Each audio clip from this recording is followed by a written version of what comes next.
Bismillahirrahmanirrahim. Assalamualaikum warahmatullahi wabarakatuh. Syukur Alhamdulillah kita bisa berjumpa kembali di channel Muhasabah Fiddin.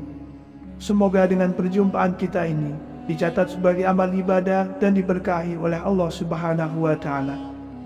Salawat dan salam selalu dan tetap tercurahkan kepada junjungan alam Nabi kita, Nabi mulia, Nabi besar Muhammad sallallahu alaihi wasallam. Allahumma salli ala Sayyidina Muhammad wa ala ali Sayyidina Muhammad. Harapan dan doa saya kepada sahabat semua, saudara semua dimanapun berada yang sedang menonton video ini, semoga Allah Subhanahu wa Ta'ala senantiasa memberikan kesehatan, keafiatan, dipanjangkan umur, dimurahkan rezeki, dimudahkan segala urusan, dan tetap dalam lindungan Allah Subhanahu wa Ta'ala. Amin, Allahumma amin. Sahabat Muhasabah Fiddin yang dirahmati Allah, setiap manusia di dalam kehidupan sehari-hari tidak lepas dari yang namanya berdoa. Apalagi kita sebagai seorang muslim sangat dianjurkan sekali untuk berdoa ketika mendapatkan kesulitan dan mempunyai hajat yang belum terpenuhi. Doa juga dianggap sebagai ibadah yang mendalam yang dapat dilakukan oleh umat muslim. Dengan berdoa, Allah Subhanahu wa Ta'ala akan menilai seberapa besar kepasrahan kita kepadanya dan seberapa yakinkah kita akan kebesarannya. Namun, tidak semua doa disukai oleh Allah Subhanahu wa Ta'ala.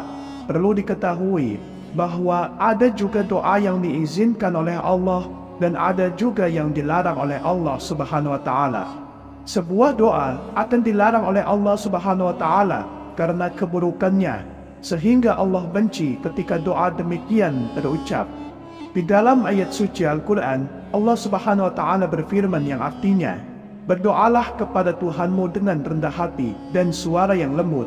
Sungguh Dia tidak menyukai orang-orang yang melampaui batas." Quran Surah Al-A'raf ayat 55. Imam As-Sadi menjelaskan maksud firman Allah Subhanahu wa Ta'ala tersebut. Sesungguhnya Allah tidak menyukai orang-orang yang melampaui batas. Maksud melampaui batas di sini adalah melampaui batas dalam segala hal. Termasuk tindakan melampaui batas adalah meminta sesuatu yang tidak pantas, berlebihan dalam berdoa, atau mengeraskan suara dalam berdoa. Semua ini termasuk bentuk melampaui batas yang dilarang. Tafsir As-Sadi halaman 291. Berikut ini ada 5 doa yang dilarang oleh Allah Subhanahu wa Ta'ala. Yang pertama adalah berdoa hanya meminta kebaikan dunia saja. Seseorang yang berdoa hanya mengharapkan kebaikan dunia saja adalah orang yang sangat rugi dalam hidupnya. Orang yang seperti ini telah dibutakan hatinya dan terhijab dari rahmat pertolongan Allah di akhirat kelak. Mereka tidak sadar bahwa kekayaan atau kedudukan di dunia semua ini bersifat sementara dan akan ditinggalkan, sedangkan akhirat bersifat kekal dan abadi. Maka di antara manusia ada yang berdoa, "Ya Tuhan kami, berilah kami kebaikan di dunia, dan tiadalah baginya bagian yang menyenangkan di akhirat." Quran Surah Al-Baqarah ayat 200. Yang terbaik adalah meminta diberikan kebaikan dunia dan di akhirat, karena Allah lebih suka orang yang berdoa dengan kalimat tersebut. Lalu yang kedua adalah berdoa memohon ampunan untuk orang kafir. Dan janganlah engkau Muhammad melaksanakan sholat untuk seseorang yang mati di antara mereka orang-orang munafik selama-lamanya, dan janganlah engkau berdiri mendoakan di atas kuburnya.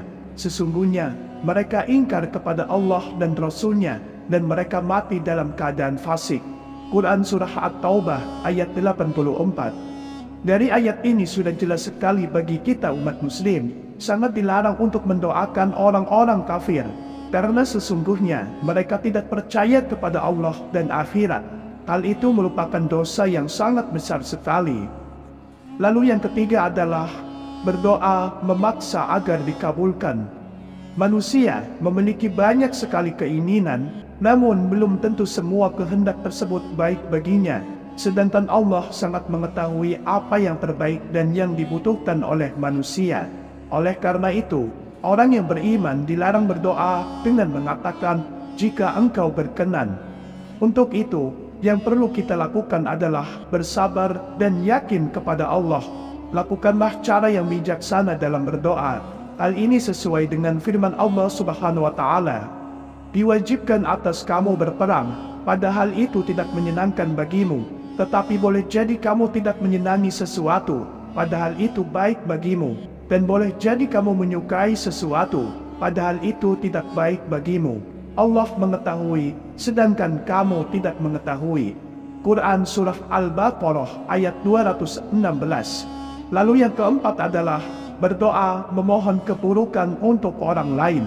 Islam sebagai agama yang diridhoi oleh Allah Subhanahu wa Ta'ala dan sebagai rahmat bagi seluruh alam, mengajarkan kepada umatnya untuk melakukan hal yang baik, termasuk dalam berdoa, baik untuk diri sendiri maupun bagi orang lain. Meskipun kita ada di posisi yang benar-benar dizolimi, maka jauh lebih baik kita mendoakan yang terbaik bagi semua. Namun, kalau memang benar-benar kita dalam keadaan dizolimi, kita boleh mendoakan mereka sekehendak kita, asal tidak berlebihan. Allah tidak menyukai keburukan, dan Allah tidak menyukai ucapan yang buruk dengan terang, kecuali orang yang dianiaya. Allah adalah Maha Mendengar, lagi Maha Mengetahui. Quran Surah An-Nisa ayat 148. Namun meskipun kita dizolimi, jauh lebih baik mendoakan yang terbaik terhadap yang menzolimi. Lalu yang kelima adalah doa meminta kematian atau diwafatkan ketika sakit parah. Suatu ketika Rasulullah SAW datang ke rumah pamannya. Sementara itu Abbas, paman Rasulullah SAW, sedang mengeluh. Dia pun berharap segera mati. Kemudian Rasulullah SAW berkata, "Wahai pamanku, janganlah engkau mengharapkan kematian. Karena sesungguhnya jika engkau adalah orang yang memiliki banyak kebaikan dan waktu kematianmu diakhirkan, maka kebaikanmu akan bertambah dan itu lebih baik bagimu. Begitu juga sebaliknya, jika engkau orang yang banyak keburukannya dan waktu kematianmu diakhirkan, maka engkau bisa bertaubat darinya, maka itu juga baik bagimu. Maka janganlah sekali-kali engkau mengharapkan kematian." Sedangkan dalam hadis lain diterangkan, jika seseorang terpaksa untuk melakukannya, maka hendaklah ia berkata, "Ya Allah, hidupkanlah aku, panjangkanlah usiaku, jika hidup itu lebih baik bagiku, dan matikanlah aku jika kematian itu lebih baik bagiku." Hadis riwayat Imam Bukhari, Imam Muslim, dan Imam Baihaqi. Itulah doa-doa yang sangat dilarang oleh Allah untuk kita panjatkan. Semoga hal ini dapat menjadi pelajaran bagi kita semua, dan semoga Allah Subhanahu wa Ta'ala selalu melindungi kita dari berbagai hawa nafsu yang bisa membuat kita melakukan hal yang dilarang oleh Allah Subhanahu wa Ta'ala. Sahabat muhasabah fiddin yang dirahmati Allah, demikianlah yang bisa saya bagikan pada kesempatan video kali ini. Semoga ada arti dan manfaatnya untuk kita semua. Semoga Allah Subhanahu wa Ta'ala senantiasa merahmati, meridhoi dan mengampuni dosa-dosa kita. Wallahu a'lam. Wassalamualaikum warahmatullahi wabarakatuh.